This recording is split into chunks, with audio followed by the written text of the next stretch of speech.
Welcome to That Entrepreneur Life, a podcast about entrepreneurship that takes you from idea to launch and beyond. Each week, your hosts, Andrew Lees and 𝗏𝗏𝗄𝗏𝗀𝗃, discuss different business topics aimed at adding value to any entrepreneur's journey.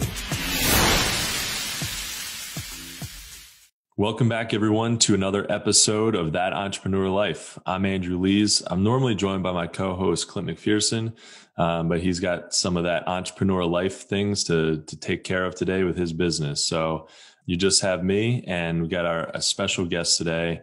Very excited to introduce him. He paid off $60,000 of debt in 11 months, and he's passionate about personal finance. If you want to learn more about how to improve your business and personal finances, then definitely stick around. Before I introduce our special guest today, I want to remind you to subscribe to our podcast and to our mailing list through our website so you don't miss out on all those free resources we have to help you start and grow your business. That said, I'd like to introduce our guest today, Nickolas and Natali, to the show. How's it going, man? It's going fantastic. Thanks for having me. I am absolutely pumped to be here. Awesome. Yeah. Very stoked to have you on the show today, man. We were talking a little bit offline here, so I wanted to make sure that we got some of that awesome, dialogue and content in the show. So, we'll kind of pick off where we left off a little bit, but we have some questions. I have some questions. I'm used to saying we when it's me and Clint, but, so can you take us back to when your entrepreneurial journey started, and what is it about entrepreneurship that really gets you fired up? Yeah, absolutely. Man, I almost think there's a pattern with entrepreneurs where it's like this weird intrinsic thing that we have starting at a very young age, whether it's like taught nature, what was it? Nature or nurture? Nature or nurture. Yeah. Whether it's that or it's just something in us. Mine started probably when I was in 7th grade and my brother started his own landscaping business, and I could barely see over the mower. He let me push it, and I got to work with him a few times a month. And then as soon as I hit high school, he went off and did whatever he was doing and passed all of his clients on to me. And that was kind of my first taste of, whoa, I can make some money and not have to clock in, like this beautiful life where I can wake up at 8 a.m. on a Saturday morning, do it till 12 and go home and have gas money for the week. That sounds great. And that turned into slinging candy bars in the hallway, dollar candy bars off of the pack of 30, making some $16 profits every lunch. I mean, that's big money when you're in school, you're in middle school or high school or whatever. That's incredible. Exactly. And I was feeling on top of the world. I was making that $16 last 2-3 weeks, right? Yeah. That's a date to the movies. Maybe not anymore, but it was then. Yeah, sure. And the thing that I think that gets me fired up about entrepreneurship is how relational it is and how we have the ability to serve other people like directly. Mm-hmm. Entrepreneurs create solutions to problems that affect people where they're at. And you get to meet them where they're at and say, hey, I have this great thing for you that I think is going to make your life better. And then if they choose to be a customer, now, you don't always turn them into friends, but at least you can build off of that relationship and have an impact with actual people. That's what gets me fired up. Yeah, that's awesome. And I love how you say you like to meet entrepreneurs, you like to meet people where they're at with their problems with your solution. So, they've got this, customers have this problem over here, and you've got this solution that you're trying to match to their problem. It's such a cool visual of how it's entrepreneurship is all about those relationships, solving problems for people, and just creating those relationships with customers. It's very, it's very much a connection to your customers. I think a lot of times we think about entrepreneurship or really business as sort of this cold thing where you sell a product and you make cash, and sell a product, make cash. And there's so much more to it if you're going to do it right and you're going to do it well. So yeah, I love that connection you made. Yeah, there's a lot of heart in business that I feel like is kind of undervalued at times. Yeah, business only. We're only doing business here, but really that's not the truth. And I think what I'm learning recently is if it's not a good fit, that's okay. Like, it's better to have a customer who wants to be a customer for you, and instead of you selling something down their throat, like we often hear, just pound them with sales and marketing, just get it down their throat and they'll figure it out and they'll buy our stuff. Like, I wouldn't want that. Like, I don't want to be friends with somebody that doesn't want to reciprocate a friendship. Right. And I kind of view it that way. Absolutely. Yeah. It's not about, like I've heard Mark Cuban talk about how business is not about tricking people. And we do get this feeling, I think, in this sense somewhere along the way that's what it is. It's about separating people's money from their wallet, and like, that's what happens, that's like that's the result of you creating a good solution that people respond to. Yeah, they're going to take their wallet out and give you money, but it's not about tricking people into doing that. And you can't, in order to have a sustainable business, you might be able to trick people a little bit, but it's not going to create a sustainable, long-term, ongoing business. And at the end of the day, you'll do so much better if you're finding the right people to work with, the right customers. And like you said, it's so important. I find, I learn this more and more every day, is it's so important to work with the right people. Saying no or not, you don't have to be everything to everyone. So if you have a consulting business, it's okay to turn people down and say, no, I don't do that. I don't think you're a great fit for my business. I don't think we can work well together. Or, that's kind of outside of my comfort zone in terms of like what I feel really good about doing. And they'll be happy about that, because they'll say, all right, well, I'm glad that I can now find somebody who will be a better fit for me for this project. And similar thing for products. You have to, it's okay that your product doesn't solve a problem for everybody. And you got to just figure out the problems that it does solve. Yeah. And hopefully, one, they'll be happy to take out their money from their wallet and give it to you because you're actually solving their problem. And two, to your point, I almost think FOMO is a big reason that we get caught up in those number games, and I'll make the reference to social media, how we always want the highest numbers. We always want our videos to hit the highest on X, Y, and Z, when in reality, you wouldn't want 100,000 people seeing your product that has nothing to do with your field, right? Or would never want your product. You'd rather have 50 people that are going to go nuts, going to go crazy and jump into it and tell everyone, hey, I found this great thing. That's way more valuable than just shooting to the masses and hoping something hits. Oh yeah, 100%. And that's, you hear a lot more about how selecting the right audience. Like, let's say you're running ads, say you're running Facebook ads, the creative and the way that you tell your story, and you have a picture or video or a slideshow or whatever that gets people's attention and that helps tell the story of your product. That's important, but much more important is the audience that you're getting that message to. Because you could have like a decent ad, but if it's targeted to the right people, they're more likely to get it and connect with it, even if it's not like the best ad, but if they're a good fit for your product or your service, it's going to be way more impactful. So I think numbers, like large numbers, are only good if you're scaling and you've already figured out, okay, this is the audience that I need. These are, this is a good fit. We're making a good return on investment on this, and then you can scale it up. But like you said, if you just blast out a bunch of content to people who don't care, you can't force them to care about it or force them to need your product or service. Yeah. And I almost wonder if some of it could potentially be like a pride thing. We can come into a conversation saying, hey, my product has hit over 1 million people. They've seen 1 million things, instead of just telling the truth of like, you're just feeding yourself. You're not feeding your business, really. Exactly. It's cool to say out loud, but not that cool when you got to go check your bank account or start doing accounting. Exactly. And that's, at the end of the day, that's what we're trying to do. We're trying to solve problems for people, for sure. But there's no doubt that there's a financial reason why people get into business. And so, it's not all about the money. It's all about creating value, and then the money will follow.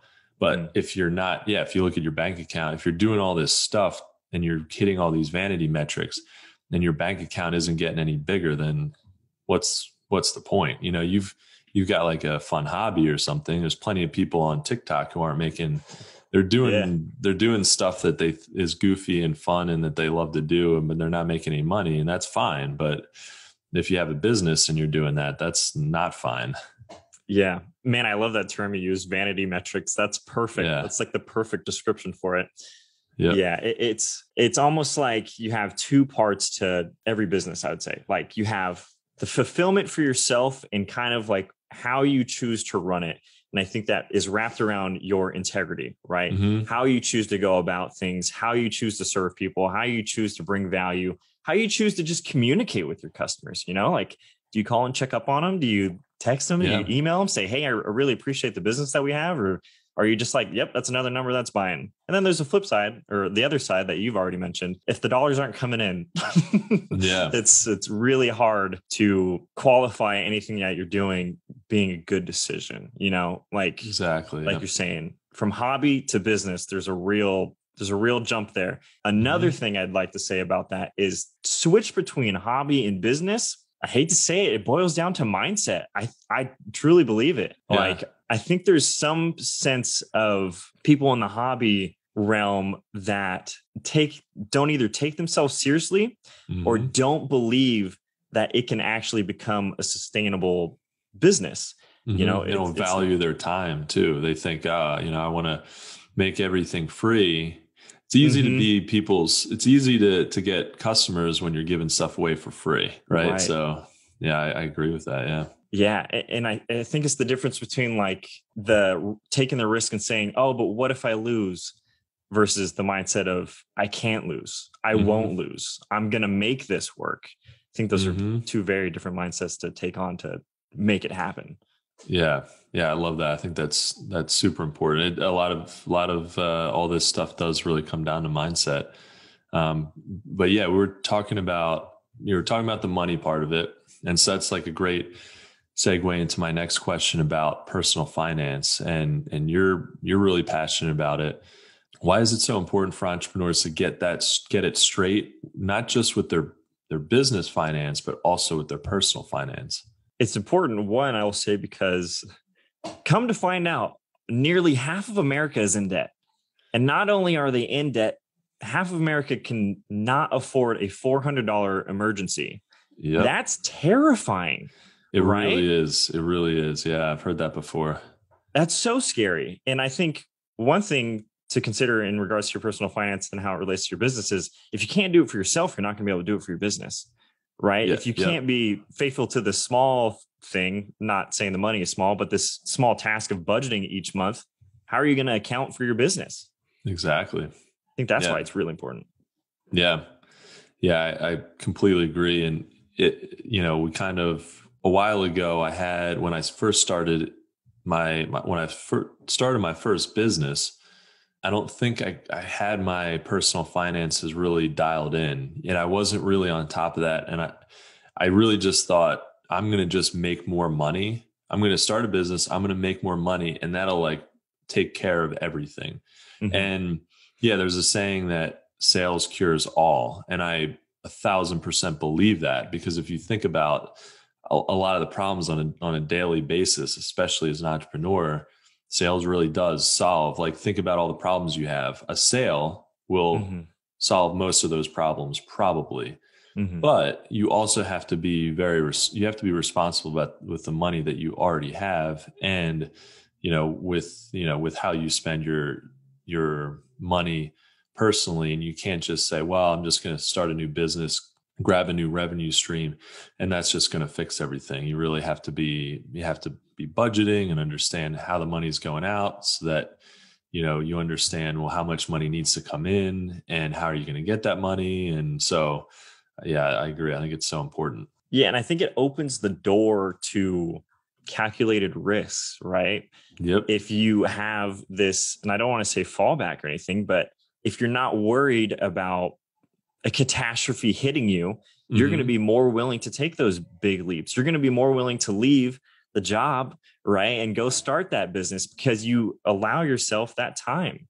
You have money saved up that you can afford to push through 6 months that it takes to get this thing up and going. A year, imagine if we all had a year saved up and then chose to do the things that we love that we thought we could turn into a business. I think that's wildly valuable and underrated.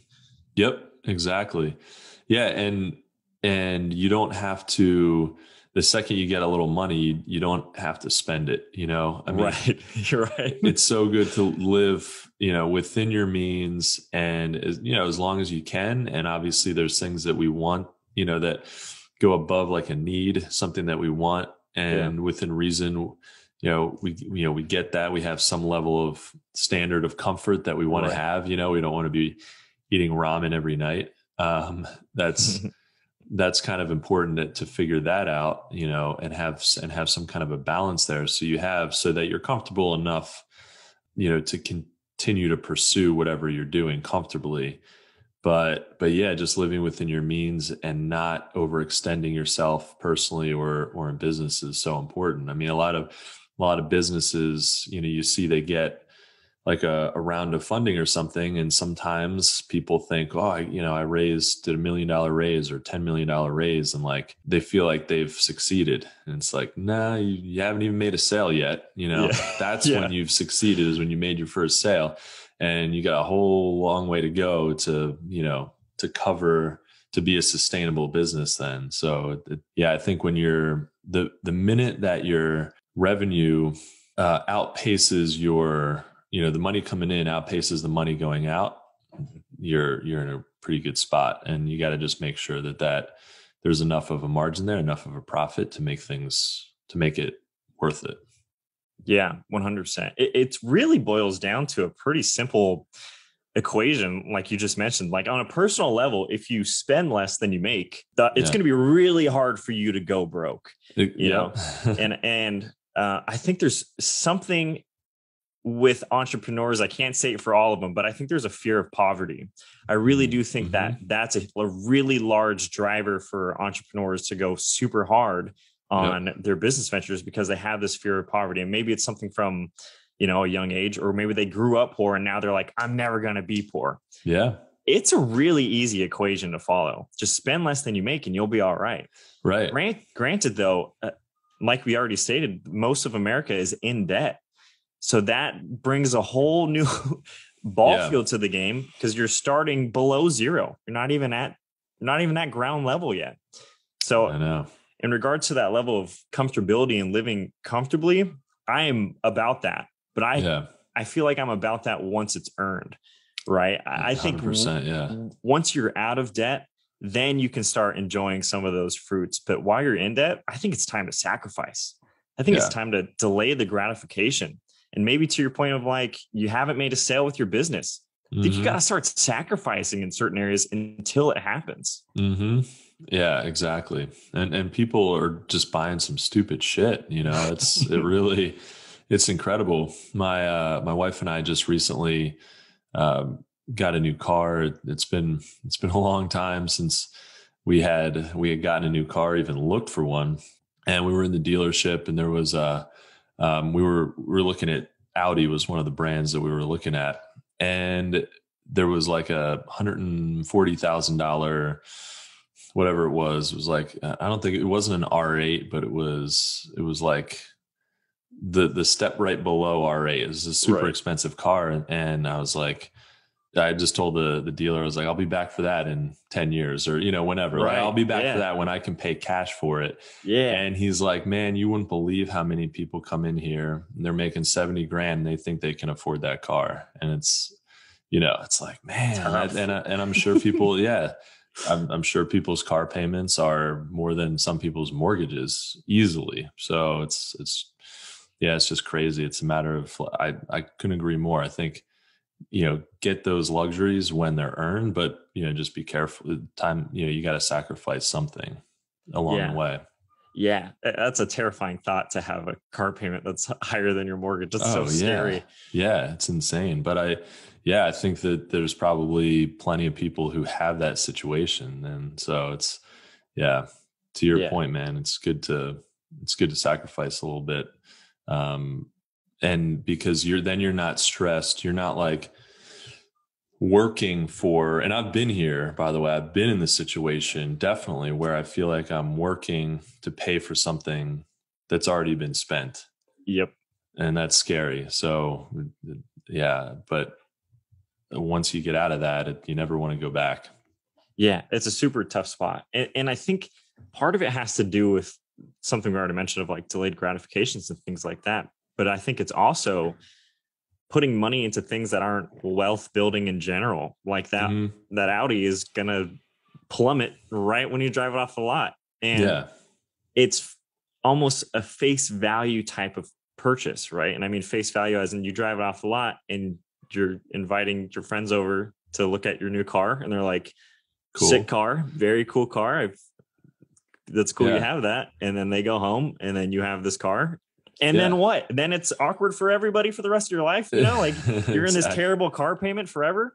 Yeah. Instead of finding ways, like this whole podcast is about, finding ways to build your own wealth and then afford the car. And then, oh man, that's the toughest part about money, is the perception of others, right? Trying to be this thing that you probably aren't, or that you don't have to be to gain respect, to gain love, to gain any admiration.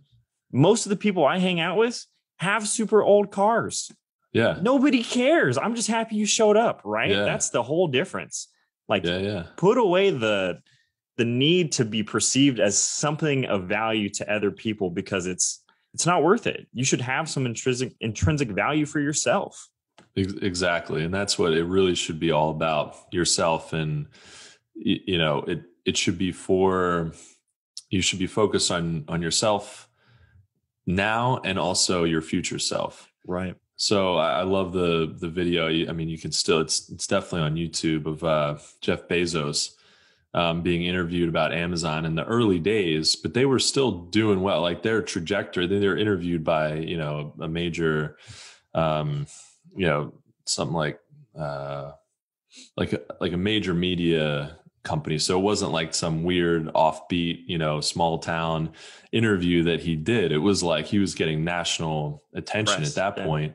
And he's driving his Honda Civic to work. Like that's what, now the guy is now the second richest guy, I guess, on the planet, you know. Now he can buy whatever the heck he wants. But it's like, even though he saw the trajectory of where he was going, there's like, he didn't need to be driving a Bentley to work to, you know, just to prove a point, or just to, you know, be the boss, be the, exactly. Be the at the parking spot, be the guy that has this power because of the things he's bought. Leadership is a whole different ball game. You know, you don't need to have nice things. I feel like the best leaders I've been around have been the ones humble enough to say, yeah, I can't afford that yet. Or I'm working toward that. Or just being transparent enough where I'm not putting up this fake or false wall that I have something. It's being real with people. It's entrepreneurship, as we already mentioned. It's serving people. That's where leadership stems from. It doesn't stem from the things we buy. It stems from what we already have inside of our hearts. How's that for just wrapping that up? Exactly. Yeah, I love that. And once again, another great segue into my next question. I want to talk about a video that you posted on YouTube, turning $0. So talking about, you know, not having to buy anything, turning $0 into $1,000, and you know, talking about what's in your heart and being resourceful and all that kind of stuff. That video was so cool because it points out how resourceful entrepreneurship is. Can you talk a little bit about that and what you learned from that experience going through that? It was you and somebody else. You guys were kind of competing, right?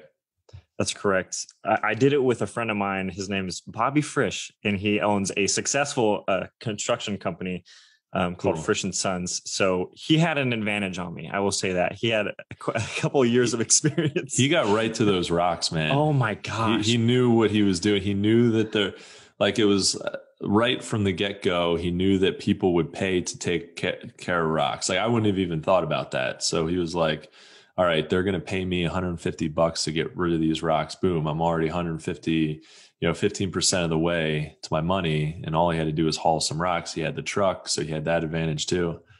He had a lot of good resources. And I think the biggest thing was he knew his industry and his market so well that it was incredibly hard to compete. Like you said, how would I know that rocks would sell? He got them for free. Yep. He got those rocks for free and then sold them. And then I think he ended up with like $750, $650 after the first day. And then he said he tried going to garage sales the next day, but I knew he was coasting. He knew he had already won.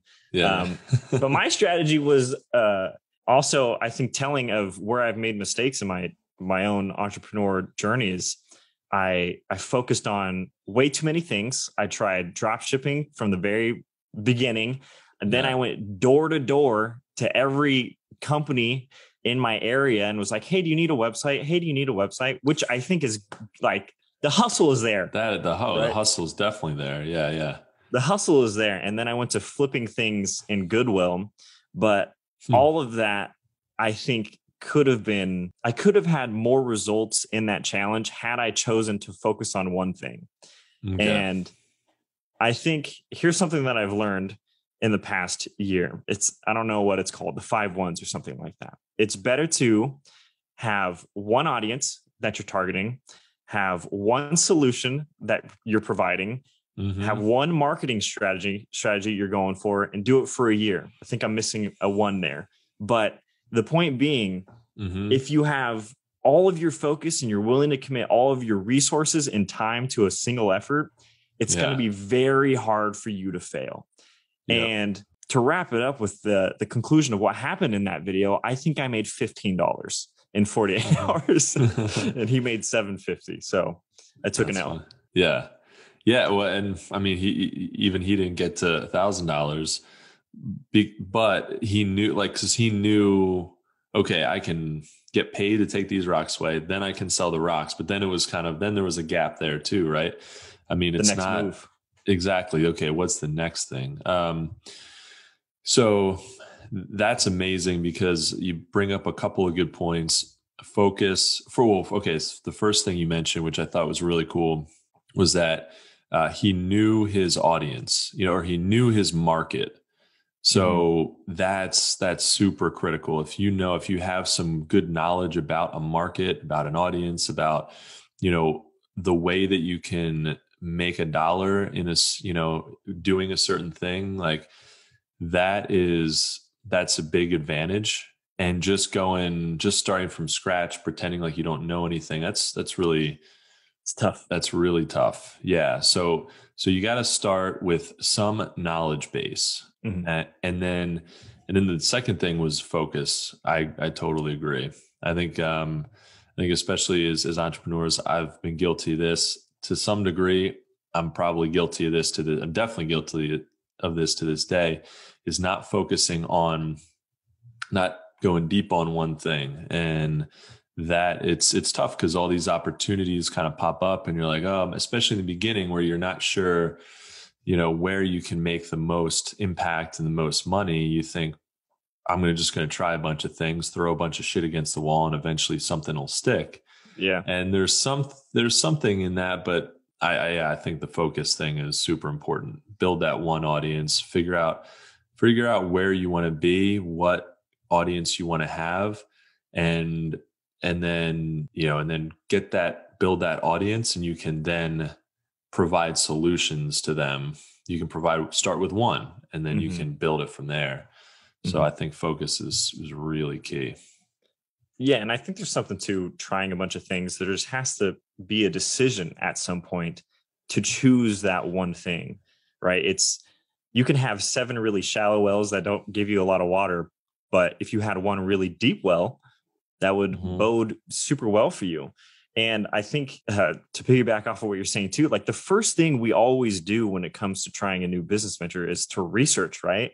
To start checking things out and figuring out what the best way to do things is. And there's no replacement for knowing your industry well, right? Yep. Like Bobby had that knowledge, and that's why he was so impactful with it. And I think the other thing that we often find ourselves doing is, if we want to get into something, who do we try to call first? People that know it, people that know the industry, right? We're trying to get the inside scoop on all this stuff, and there isn't a replacement for that. So the point being, do the research, or if you already have the knowledge in an area, it's valuable. Use it. Exactly. Yeah. And you might not be super excited. Like, the thing that you're the best at, the thing that you have the most knowledge on, might not be the thing that you're the most passionate about. So I think that can sometimes trip people up. I know that I've tried to figure that out over the years too. Is it's like, I love product development, engineering, design and engineering. And we were talking about this offline a little bit, but like, I don't want to be a design engineer for the rest of my life. Right. Like that doesn't excite me. Business excites me. And helping people get their products to market. If I can help more people get their products to market and, help them figure out the process along the way, that's what excites me. So it's like, what I figured out was those two things are very related. I don't have to do engineering for the rest of my life. I can take a step back from that. I can help people on this journey and still be involved, but be involved in a different way and solve different problems for people. Like, designing and engineering a product is a solution for a problem that people have. They don't have a product. They've got an idea, but they don't have anything tangible to show for it. So there's a need for that. But at the end of the day, is that the thing that I want to do forever? Probably not. But then you figure out, okay, but I know a lot about that how that works. So how else can I leverage it? So sometimes just being, again, resourceful and creative and figuring out how do you leverage your existing knowledge to do the thing that you're the most passionate about, and have some kind of balance of that. That is such a good point. That is such a beautiful way to explain that, because I've trapped myself with that very thing we just talked about, being knowledgeable in this thing that I don't really like. What do I do with this guy? So similar to you, I went to school for software engineering, and then I tried to start on two different occasions, software-based businesses, but I don't have any passion for software, and both of them collapsed to their demise. But to your point, those skills are still useful to me in other areas. It's not like technology goes away in any business. If anything, businesses today have been using more technology than ever before. So it's not like that knowledge is invaluable. Maybe it's a better way to say it, aligning it to something you're already passionate about to make the next move. Exactly. Yeah. Yeah. That's really cool. You don't have to necessarily reinvent the wheel or go to a bunch more years of school or, like totally start from scratch in order to figure out something that you can actually leverage and make money at. So I think that's so cool. So, So Nickolas, through your entrepreneurial journey, from all that you've gone through, what do you think the most difficult thing about being an entrepreneur is? We've touched on it a few times, but I definitely think it's knowing how valuable you currently are, for one, like valuing what your product is actually worth or what your service is actually worth, and being willing to charge what that is, right? If the thing that gets me riled up is when somebody says, why do you charge so much for this? And our first instinct is like, oh, okay, well, I won't charge you that much. I'll give you a little discount for this thing. And it's like, no, I charge this much because it's worth it. Because I worked hard on this thing that is solving a really good problem. Yeah. That's why it's so much. And then the second thing that I think is really difficult, that we've touched on a million times, is not being distracted by everything that's going on around us. When I look at people that have made a solid amount of money, or a type of money the amount that I would like to have in my pocket someday, right? The majority of those people have made their money off of a certain thing, like one thing. when it boils down to it. Somebody made their money off of real estate and they did real estate for 10 years, 12 years, and then they branched out to do the other stuff, right? Yep. It's deep, insane focus on this one thing. You don't have to make money at a million things. Of course, you're going to get the advice. You need 7 passive income streams to be this or that, which, I mean, it'd be nice. But if you had one thing that was bringing in like that, that you can make money at, I think that's the move, really. Yeah. You don't have to chase every new business venture out there. Just focus on one that can make money. Yeah, I totally agree. And it's interesting what you said about having multiple passive income streams. Yeah, more passive income streams is better. That's great. Or it can be better. But I think just really getting into one thing, and you're going to do a lot of work in the beginning. It's not going to be passive for a long time, right? But if you really focus on that and build it up, you can, hire people, build a team. You can start to separate yourself from the tasks that you don't want to do, and then only do the things that at some point, if you can work your way into the luxury of only doing the things that you want to do with the business, or not really being super involved at all. You can kind of make it a passive income stream. But if you're just starting up all these things and you're like, okay, this is just going to be passive, I'm going to make this passive in a month from the get-go. Yeah, exactly.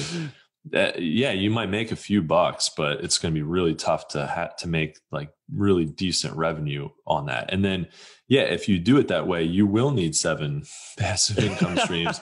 You might need more. You might need like 20 to make that, actually work. And then, you're just juggling all these different things. And so I totally agree. It is really important to find something that you can focus most of your time on. And that doesn't mean necessarily that you can't have like a side hustle to that, and sometimes I think some people need a distraction, you need something else to kind of like, to be a distraction to the main thing a little bit in a healthy way, so that you don't just burn yourself out on that main thing. Cause that's, so a lot of people have hobbies, but if you want to make your hobby into a side hustle business, that's fine. I'd say that's okay. Just as long as you're not spending too much time on it.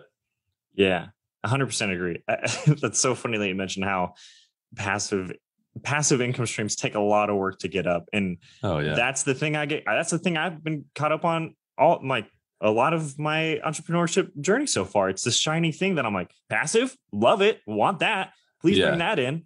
And the other thing that you mentioned about building a team is virtual assistants are amazing, right? Mm-hmm. For me, one of the biggest draws to entrepreneurship, like we've mentioned, is time.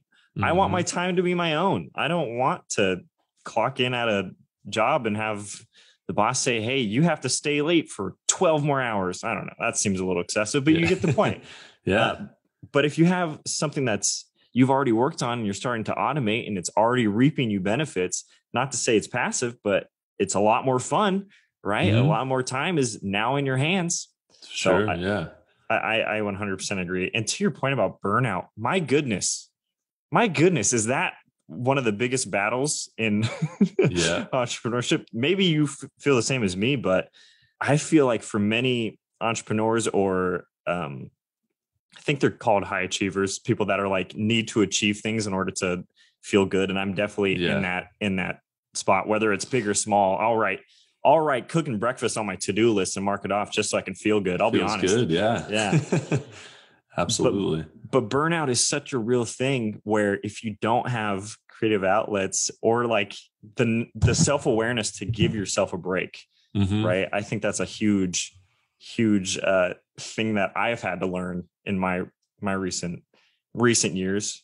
What about you? How do you take 100%. Breaks? How do you master burnout and prevention? Yeah, no, it's tough and it's super important, because one of the keys to being successful, I think, is showing up every day and being consistent. And you can't do that if you're like, if you burn out, you know, and it just happens. It just one day, like even from day to day, sometimes week to week, I'll have an amazing week and I'll just feel like on top of the world, so productive, everything's cool. And then the next week I just feel like, why was I so psyched last week? It doesn't feel the same at all this week, but just showing up and just continuing to push through is the big thing. Maintaining some kind of balance is so important to being able to, you know, to push through. So yeah, for me, it's like, for me, I have to learn, I have to get better about stepping away when I'm starting to get frustrated. Sometimes I'll try and push. You got to kind of know when to push through and when to be like, no, I got to go exercise, or, you know, go outside. Yeah. Just like do something else. Cause I'll feel like, oh man, I'm not being productive then. I'm just giving up. You know, and you feel this weird thing that we've said, you know, that we sort of, like that we're just not, that we should be always pushing through all these motivational things that get, you know, nailed into our brains that, so I think it's important to know when you got to push through and just keep going no matter what. And when to just be like, I'm going to be more efficient and better if I take a break and come back to it. So, and for me, I think the break it's either like exercise or just setting a time at like a stopping point at the end of the day, and saying, I'm going to stop at, you know, 4:30 or 5. I'm going to exercise. I'm going to cook dinner. I'm going to hang out with my wife, and I'm not going to think about business until the next day. And I think that is super important. Like, I don't like to watch a ton of TV, and you hear a lot about like, just turn off Netflix and work on your business. But but at some point, you know, you've got to have this downtime, whatever that means to you, whether it's watching a show on Netflix or exercising or both, or getting outside. You just have to, you can't be working on your business all the time. Yeah. And I almost feel like a lot of my good ideas come from that downtime, right? When my brain isn't actively trying to process whatever it is I'm working on. It's in the background where it's actually getting stewed up. Totally. My favorite, the two places I love to kind of decompress and think about things are in the shower and in the car, like a cup of coffee and like a 3 or 4 hour road trip somewhere. Man, it's so good. I mean, even, you know, if I'm taking a road trip with my wife, we'll talk about stuff. She's into business too. She loves talking about a lot of this kind of stuff.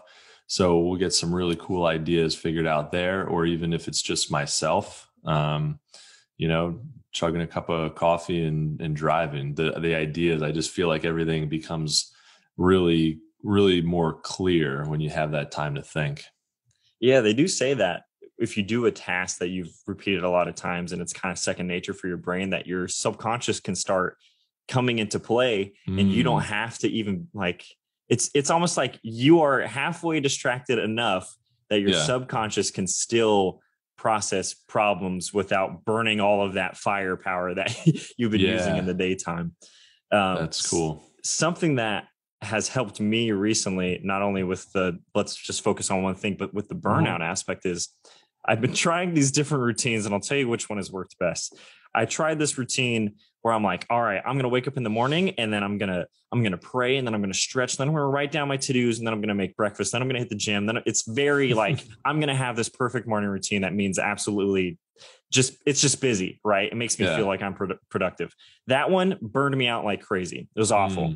But the thing I switched to was just asking myself the question, what is the thing that's going to have the highest contribution today? Or even what are the 3 things that I have to do today that will have the biggest impact?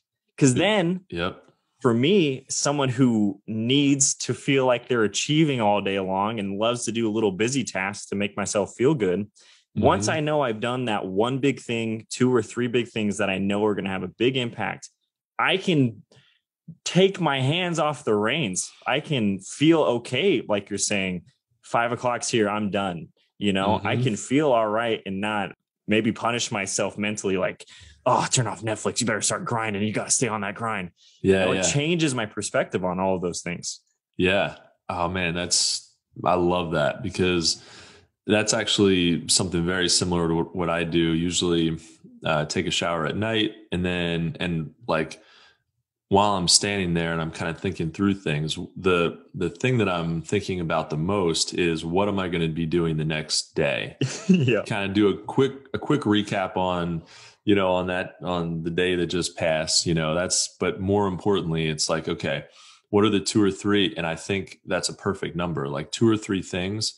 If you have 2 or 3 big things that you need to accomplish the next day, that's it. Like, don't go beyond that, because we're like not really capable as humans of really focusing on anything more than that. And whenever I try and focus on anything more than 2 or 3, major tasks in one day, or even like a 2-day period, sometimes like nothing gets done, or nothing gets, like, I just bounce around too much and nothing gets done 100%. And yeah, it's so much better to knock out those big things before you do the other stuff. I think that's also critical, man, because I've gotten into some tasks that I've gotten distracted with things that I'm more interested in doing, but then I feel that stress. I feel that weight on my shoulders of, I still have to do those big things that I decided I would do, at the end of yesterday, and it just weighs on you. And then, at the end of the day, you might be like, oh man, all right, now I've got to do those things. And then your day just gets extended, and things get, your schedule gets messed up, and you feel like you really feel the grind way more than you probably should. Yeah, I'm just going to do a little bit of this over here, and then I'm going to do a little bit of this over there. And then, actually, I kind of feel like doing this over here. It's just all day long. Yeah, I definitely relate with that. The thing about what you're saying of having just 3 things is, not only does it open the time, I think it opens our schedules to have more inspiration. And I think, because there's a lot of mundane things that we repeat in our lives, like there's a lot of things that we just routinely do, whether it's like we're being intentional about building these habits, or it's just something we do naturally, like opening our email and drinking our cup of joe that we have every day. And it causes the day to feel, I mean, I'm sure people have felt it just this past year, of like, every day kind of feels the same. Every day feels the same. And when I work like that, and I work myself busy bee to the death, I miss out on creating new experiences that excite my brain. And as someone who, 1, needs creativity to do good work, and 2, I'll run out of creativity if I am only lasting on the stuff that's currently in my brain. Like, new experiences are always causing us to think of things differently and spew things differently. And that doesn't happen when we stare at our computer screen for 8 hours a day and then force ourselves to eat dinner and then do it for 4 more hours. It just doesn't happen. Yep. Yeah. 100%. Yeah. The routine is good to a point, and you have to know when to sort of, when you're being a little bit too robotic, especially when you need to be doing creative things. I think is, if you're a solopreneur, especially, you have to be doing creative things. You have to be creating content. You have to be figuring out how to connect with your customers, and there's a lot of creative things that, it's not just if you're part of a big corporation and you're doing one task and it's just repeating over and over and over again, and that's all you have to focus on. Yeah. You don't necessarily have to be super creative with that, depending on what that task is. But especially if you're in a small business, a solopreneur, you're going to need creativity. So you need your brain fresh, and kind of breaking up the monotony definitely helps, while still making sure that you're getting your stuff done. That's right. It's a tough balance. So, yeah. Yeah, I agree. And I think innovation is the thing that pushes one business ahead of the other, right? It's like, we both know there's a lot of podcasts out there, but it's how you host, how your mic sounds, how innovative you can get on doing different things and saying different things and doing different intros and testing things out. And I've been at the point where I was so burnt out that I was just doing the same thing every week in my podcast and kind of just like coasting by a little bit. But that's not what it takes to stand out when there's thousands and thousands of podcasts that are opening up each day. Granted, many people fall short because it's very hard to keep it consistent. Keep it going, But on the flip side, you want to wean those out, right? Mm-hmm. Exactly. Yeah, you want to figure out what do people want, what are they looking for? We're always trying to figure that out on this show and figure out what our audience is interested in. And we talked about doing, really getting into Clubhouse and interacting with our audience. So if you're listening, we'll probably be doing some more of that because we want to hear from people. We want to know what you're into, what you want to hear more of. Because you can't just be doing the same thing over and over again, and you'll get, you might have some success, but if you don't have any feedback, then you just won't. You're not going to ever grow. So, yeah, I definitely agree. Yeah, it's taking in that feedback, and it's like consistency with a little flavor, right? We want to bring the same level of trust every week, like same level of like who we are. Our integrity is the same, our character is the same, personal brand's the same. Well, we have to mix it up, right? And that's just innovation at its finest, of thinking of ideas, thinking of maybe it's a little new section, or maybe it's Clubhouse going live, which honestly is a scary thing to do. Mm-hmm. Have you been live on Clubhouse? It is a different experience. Yeah, it's a weird thing because you don't have, talking about feedback, you don't have anybody like looking at you. So, which is, I think, like that takes away a barrier for some people, because it's like less scary that you've got this, you don't have this giant, room full of people looking at you. But it's weird because you don't have that feedback. Everybody's got their mic off and you're just talking. And I've actually been in the middle of saying something and I'm like, I feel, am I in a dream right now? Am I like, are they actually listening to me? Is there, because you don't know what's hitting, what's, what people are. You can't hear the laughter, right? You crack a joke and then you kind of pause for a few seconds. Yeah. All right. Exactly. But yeah, it'd be like a comedian with just telling jokes at a silent crowd or something. It's so weird. And then people will flicker their mute button to like clap, or whatever. But it is a weird experience, but it is cool that you can be interactive, but it is kind of a surreal experience for sure. Yeah. And to piggyback off of the feedback aspect of it, feedback is so important. And I almost feel like it's undervalued most of the time. We get so caught up in just doing the doings that we don't take time to either ask our customers, hey, do you even like the stuff that I'm doing? Hey, was that joke even funny? Like your point is? Is that feature we added actually helpful, or did we just add that for our own good? Right. And it's having one, it's building you a self-awareness where you can actually be like, okay, I'm going to be transparent and say that was either good or bad. But two, your solutions to people's problems aren't your idea of what the solution should be. It's what they actually need the solution to be.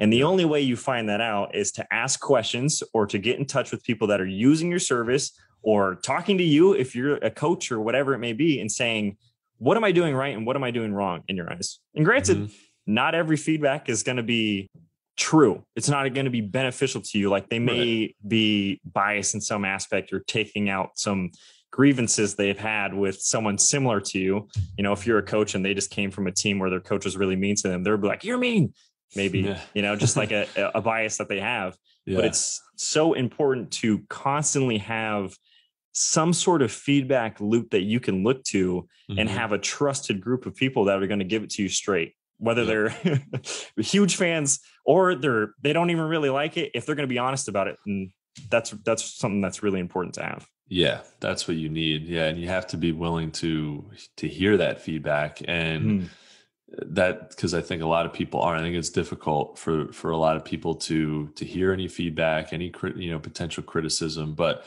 any criticism from somebody who's truly being honest is just as good as praise. It's so important to hear that and understand it. And because you can grow from that, you can improve from that. I mean, there's definitely a limit, if like a bunch of people have all these very different requests and you don't, you don't get, like, if you get a consistent request for something, then maybe it's time to, it's probably time to do something. If you just get this random request for something, you hear it, acknowledge it, understand it, and, kind of file it away. It might not be worth implementing something just because one or two people are asking for something. But yeah, it's so important to acknowledge it and hear it, understand the criticisms, and just not take it personally.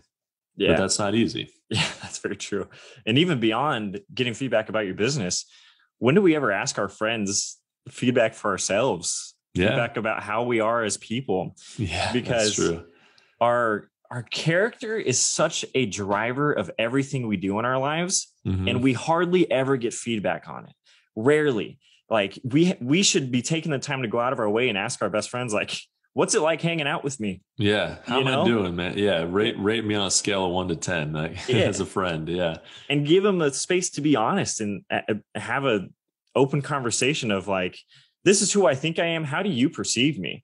Like, am I actually the person that I perceive myself to be? And granted, everybody's going to view you a little differently, but there should be some common foundation of like, I think you're a man of integrity. I think you're honest. I think you tell me the truth. I think you think you're funnier than you actually are. Like all of these things that we don't check in on all that often. And I think if we started having those conversations, which are very tough and very vulnerable, and, oftentimes we don't really want to know or have them, we'd rather just keep going. Yeah.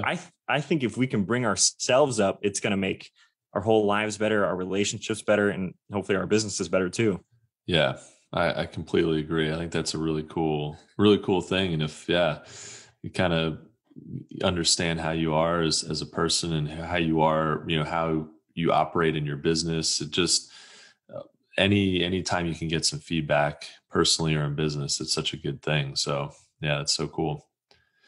Well, man, like, I feel like I could talk to you for hours here. I definitely could. I feel like we could just, go on and on about all kinds of really interesting stuff here personally and for business. But as we wrap up this episode, just want to ask you one more question.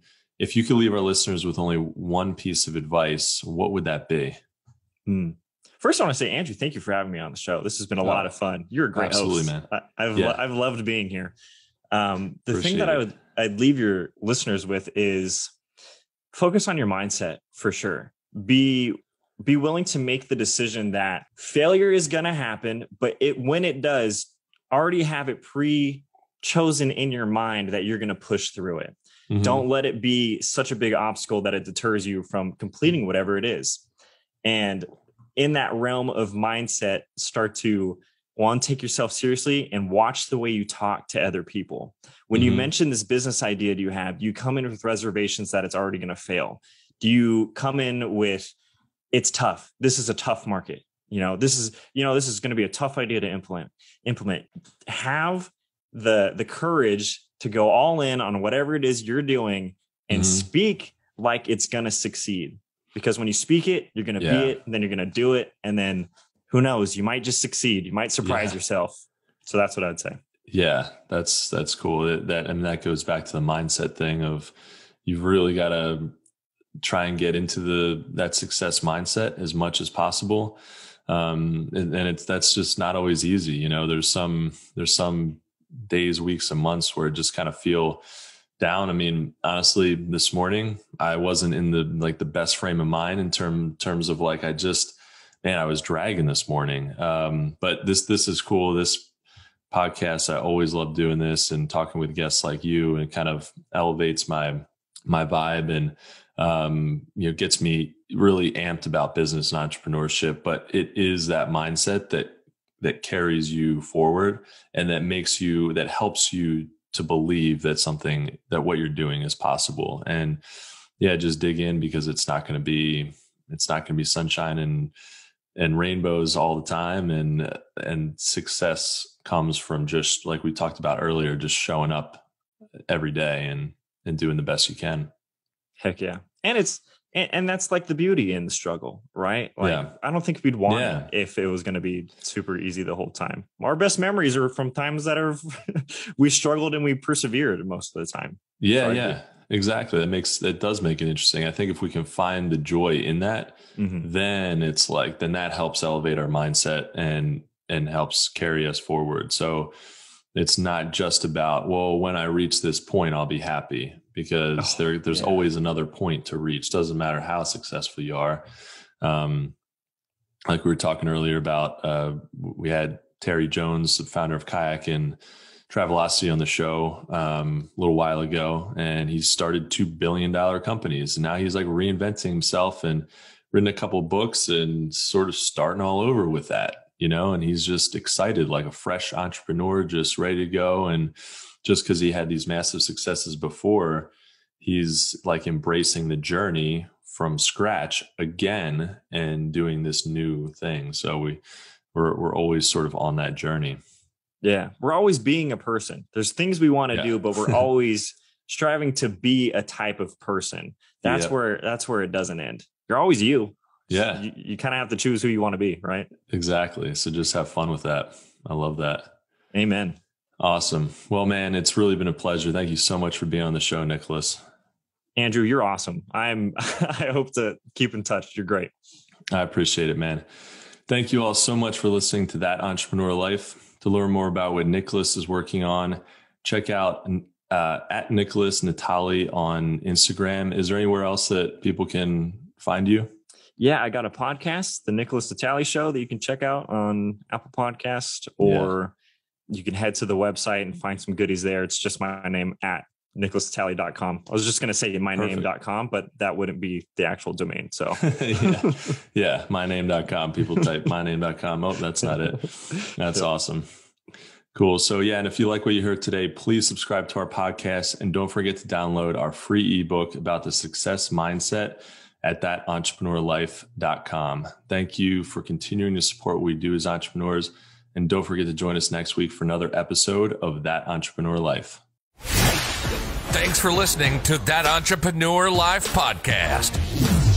Be sure to visit thatentrepreneurlife.com to join the conversation, access our show notes, and discover our fantastic bonus content. Don't forget to join us next week for another episode as we continue to add value. Until next time.